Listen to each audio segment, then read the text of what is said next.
हमारे उत्तराखंड में प्रेम और उससे जुड़े हुए जो आयाम हैं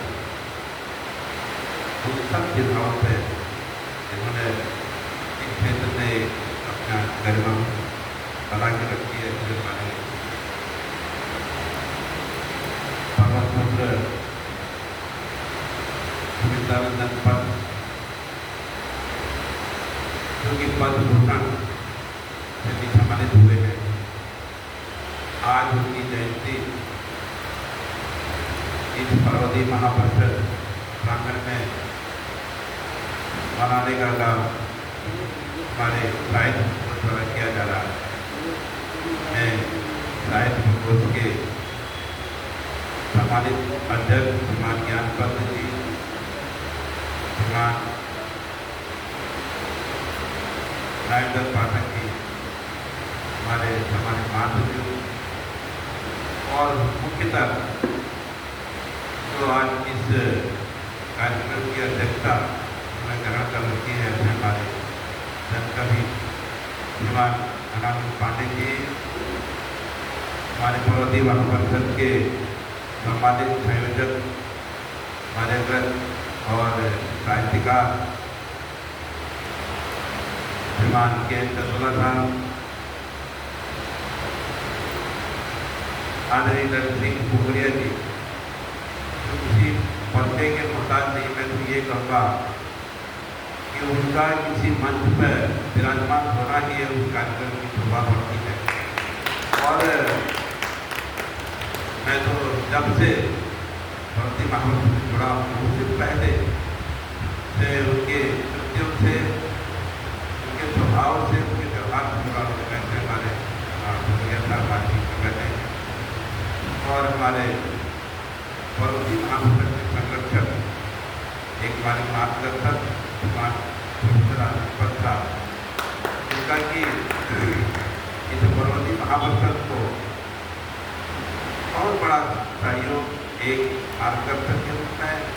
और एक मैं तो यूँ कहूँगा कि अगर एक कार्यकर्ता और एक मार्गदर्शक और एक संरक्षक का अगर कई प्रकार का समन्वय देखा हो, ऐसे मार्गदर्शक मैं अपने आप को मानता हूँ। इस तरह के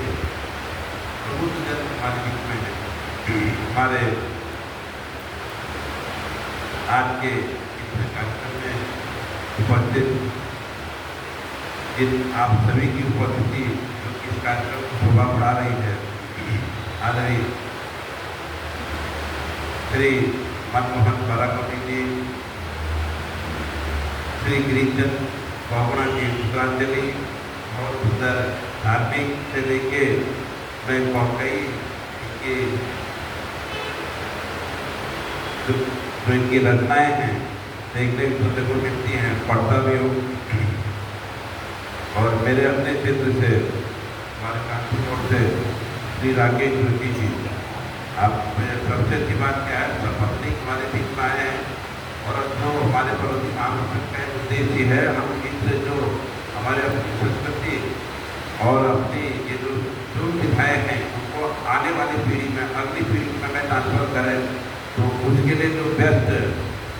होता है कि अपने स्वयं से हम शुरुआत करें। तो अपने बेटे को भी यहाँ साथ में लाए हैं। मैं जोरदार तालियां करूँगा राकेश जी की। इसी कड़ी में हमारी बहन डॉक्टर राधा जी, जिनकी भी रचनाएँ मैं तो ये देख रहा हूँ कि अब देश विदेशों में भी बहन हमारी जा रही है, ये हमारे सौभाग्य की बात है। इसी कड़ी में हमारी गरिमा पंत जी हमारे बीच में हैं और हमारे भुवन पंत जी, मेरा वैसे परिचय तो था लेकिन कवि के रूप में जब मैं इधर कई सालों से इसको देख रहा हूँ तो लग रहा है कि वास्तव में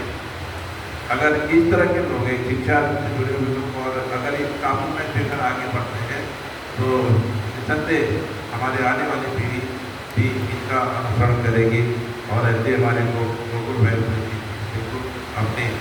उत्तराखंडी भाषा में अपना इनका कार्यक्रम, अपनी रचनाएँ रहती हैं और हमारे सभी जितने भी आज मुझे, क्योंकि थोड़ा सा बहुत अच्छा लग नहीं रहा है, गर्मी बहुत ज़्यादा है और अचानक ये प्रोग्राम हुआ और इस कार्यक्रम को हम आगे पीछे भी नहीं कर सकते हैं, क्योंकि 20 मई पंत जी की जयंती है, तो संख्या भले कम है, लेकिन मैं अपने साहित्य और आए हुए आप सभी रचनाकार को बहुत दौलातों में नमन करता हूँ, प्रणाम करता हूँ। ऐसा बहुत कम होता है कि अक्सर ये कवियों या रचनाकारों का हमने देखा भीड़ कितनी होती है, इस तरह का माहौल देखा, लेकिन आज आपने स्वयं भी यहाँ पे है और पार्वती महापुरुष का आपने इतना भरोसा दिलाया है, किया है कि आप स्वयं आगे इस कार्यक्रम को आयोजित भी करते रहे और स्वयं श्रोता भी हैं, स्वयं आप गायक भी हैं या गए, क्योंकि मैं साहित्यिक आदमी नहीं हूँ, तो इसलिए मुझे साहित्यिक भाषा बहुत ज़्यादा आती नहीं है, लेकिन मैं इतना ही हृदय से मान सकता हूँ कि इस तरह का माहौल मैंने पहली बार देखा और आपको विश्वास दिलाता हूँ कि आगे आने वाले कोई जो भी कार्यक्रम होंगे, आने अध्यक्ष जी को, हमारे ज्ञानपत जी और हमारे पाठक जी को, कि हम बहुत अच्छे ढंग से करेंगे, थोड़ा हम समय नहीं देंगे, क्योंकि और कोशिश ये भी करेंगे कि हम अपने घर के बच्चों को लेके आएंगे, क्योंकि चैरिटी के लिए बहुत आ गए, जब तक हम स्वयं अपने बच्चों को नहीं लाएंगे, स्वयं हम उस काम को नहीं करेंगे, तो दूसरे से उम्मीद कर सकना और दूसरों के लिए कहना ये बहुत अच्छी बात नहीं होती। मुझे पूरा विश्वास है कि एक समय ऐसा आएगा, जैसे हमारे चंद्रा साहब बार बार कहते हैं कि भाई चलो ठीक है, जो कामकाजी लोग हैं वो घर पर रहे, लेकिन जिनके लोग जो लोग आ सकते हो, जो रिटायर हो सकते हो, वो कभी आते हैं, तो उस कड़ी में हम भी पालन करेंगे और कोशिश करेंगे आपको बहुत अच्छी ऑडियंस यहाँ पे देंगे। और ये आज मुझे लगता है इस भवन में पहली शुरुआत है साहित्य स्पोर्ट्स का, मुझे लगता है पहला कार्यक्रम है, इससे पहले महानगर को हुआ था, मैं इस बात में नहीं था और आज भी मैं, क्योंकि मेरे महत्वपूर्ण टेक्निकल कार्यों में मैं उलझा हुआ हूँ, तो इसके लिए मैं नई समय नहीं दे पाया। मैं आपको बोला,